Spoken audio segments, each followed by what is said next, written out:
We're not done with the 70s. In fact, we're just getting started. In this video, I have 5 more 70s picks that I love. I think you will too. I'm gonna show you right after this.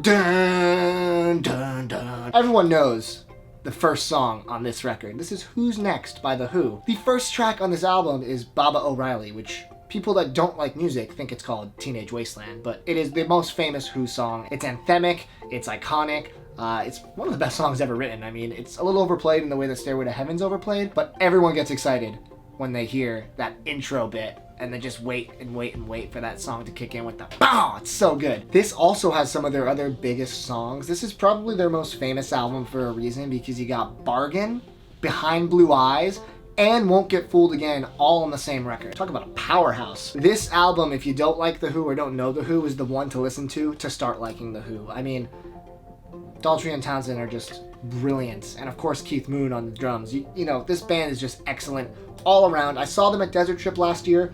They rocked. They are old now, and they rocked just as hard as I imagined they would have back in the 70s.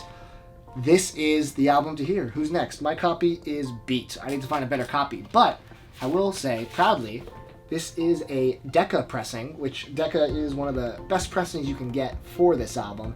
So beat up. Just a shame that it's so beat up.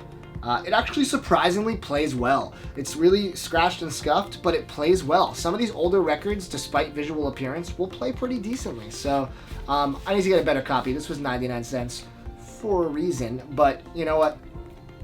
It's good. The boys are back. The boys being Thin Lizzy. Thin Lizzy, one of the most underrated rock bands, because people just think they did The Boys Are Back in Town and that was it, but they're wrong. Jailbreak, The Boys Are Back in Town, Cowboy Song, Warriors. This album is amazing. I mean, it's rock and roll at its finest. Every rock band from the 80s that you appreciate was definitely inspired by Thin Lizzy. Thin Lizzy had an energy about them that was very unique to them.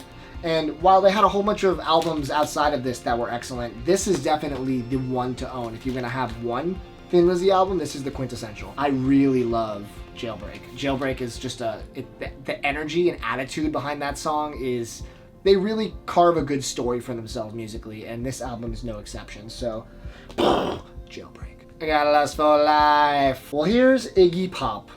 Terrifying picture. He is very creepy. Before he joined the Stooges, Iggy Pop had a solo career where he worked with his good friend David Bowie.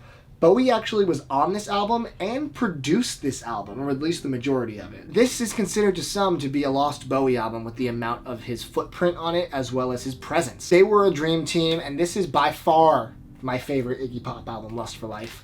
I mean, the titular track, Start of Side A, just gets you so amped up. There's nothing really like it. And The Passenger, I mean, everyone knows that song whether you realize it or not. The whole thing front to back, though, I mean, this is a solid 70s album that you need to own. I got lucky and got a repress that was fairly limited on colored vinyl, which is actually really cool. I don't know if there's any other colors of this that exist, but this is a really nice ultra clear record with the creepy Iggy Pop face on the front. I mean, I love the Stooges too, and I've seen Iggy Pop twice in my life, 10 years apart. He is ridiculous live. He is able to put on such a show at his age. He's like Keith Richards. He will never die, and he will consistently rock out all the time, no matter where. Iggy Pop is a legend. If you're gonna have one Iggy Pop album, you gotta get Lust for Life. Here's a little bit more of an obscure one for you guys. You guys have been saying, oh, these are obvious picks. Well, this one certainly is not. Cluster and Eno. Now, Brian Eno is one of the forefathers of ambient music, as well as just a great pop musician. He worked with all sorts of people, and he's collaborated with everyone under the sun since the 70s. Cluster, another really good German minimal electronic act, they worked together on this, Cluster and Eno, and this is the original press on Sky Recordings, which is not easy to find. This is just a really nice, ambient, pretty, atmospheric album.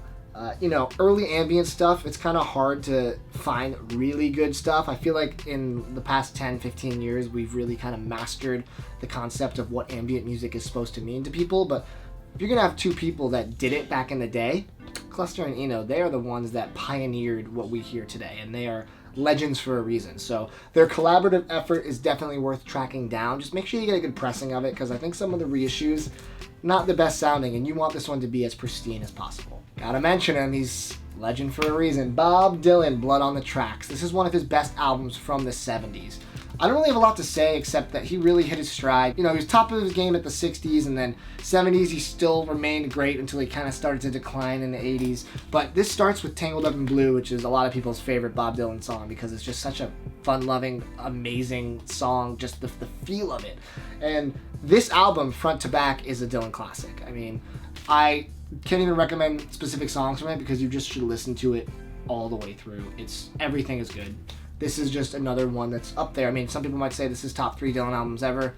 I don't know. It's impossible to choose from his 60s, 70s output. But definitely Blood on the Tracks is worth mentioning. And if you don't know it and you only know his early couple albums, give it a shot. All right, that was 5 more records from the 70s. I have a lot more from the 70s, so expect more of these videos down the road. I want to know what records you love from the 70s. Leave a comment with your favorite 70s record or records. There's a pretty good chance that I'll be talking about them in future volumes to come. So hopefully this helped expand your 70s vinyl knowledge. Hopefully it gave you something to look for at the record store next time you're there. If you like this video, give it a thumbs up. Please subscribe to the channel if you are not subscribed yet. Make sure your notifications are turned on by hitting that little bell. More videos very soon.